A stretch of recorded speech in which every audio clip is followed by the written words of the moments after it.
A educação no Brasil está passando por uma transformação bem importante. Tem um novo decreto que basicamente redesenha o que significa inclusão de verdade nas escolas. Então, nesta nossa análise, a gente vai desvendar essa nova Política Nacional de Educação Especial para entender o que muda, na prática, no dia a dia de estudantes, famílias e educadores. Mas antes de entrar nos detalhes da lei, vale a pena a gente pensar um pouco sobre essa imagem. O que será que define uma escola que não só acolhe, mas que realmente impulsiona o potencial de cada estudante, sem exceção? Essa é a grande questão que a nova política busca responder. E a resposta para essa pergunta está justamente nessa nova política nacional. Vamos ver como ela funciona como um roteiro para transformar as escolas de todo o país em espaços que sejam de fato para todo mundo. Ok, esse aqui é o documento principal da nossa conversa, o Decreto 12.686, publicado lá em 2025, que cria oficialmente essa política. E o objetivo é muito claro: garantir o direito à educação dentro de um sistema inclusivo com igualdade de oportunidades. Certo, mas para quem exatamente essa política se destina?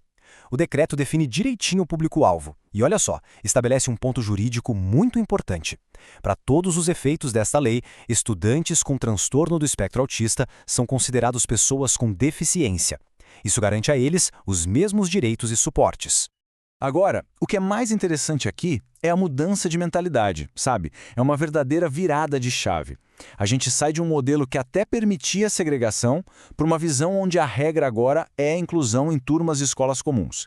A educação especial deixa de ser uma coisa paralela e passa a ser transversal, ou seja, ela é costurada em todas as etapas do ensino regular. Bom, toda grande política precisa ter valores bem sólidos, né? E agora a gente vai dar uma olhada nos princípios que são basicamente a bússola moral para todas as ações de inclusão que vêm por aí.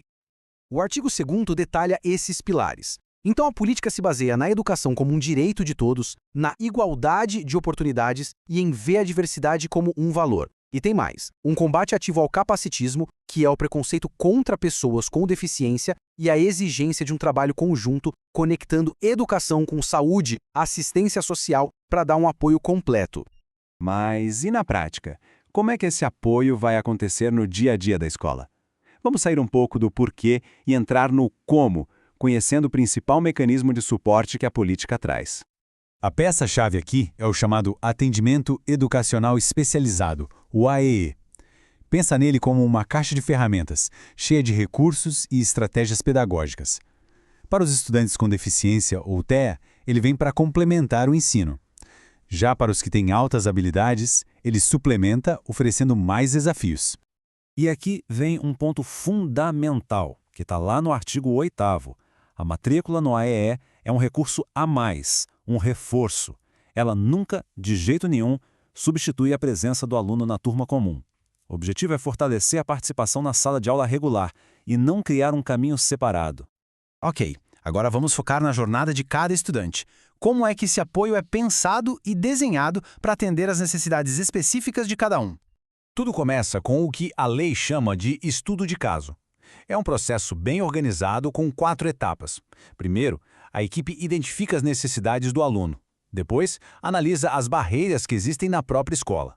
Em seguida, foca nas potencialidades daquele estudante.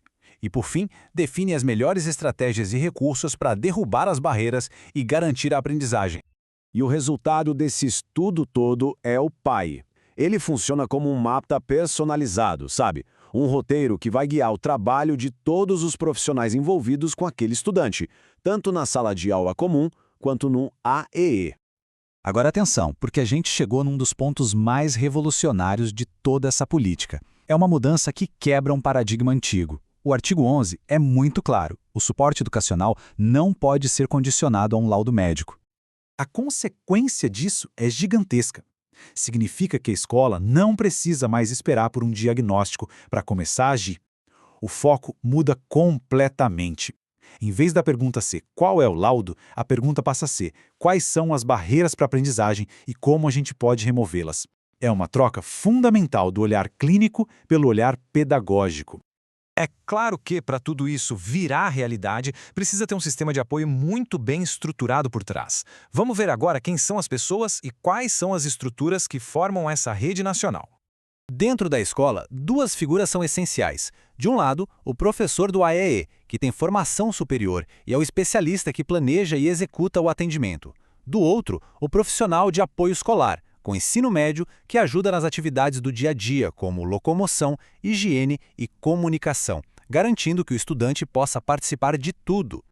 E para todo mundo trabalhar na mesma página, o decreto cria a Rede Nacional de Educação Especial Inclusiva. A função dela é justamente essa: garantir que o governo federal, os estados e os municípios trabalhem de forma alinhada em colaboração.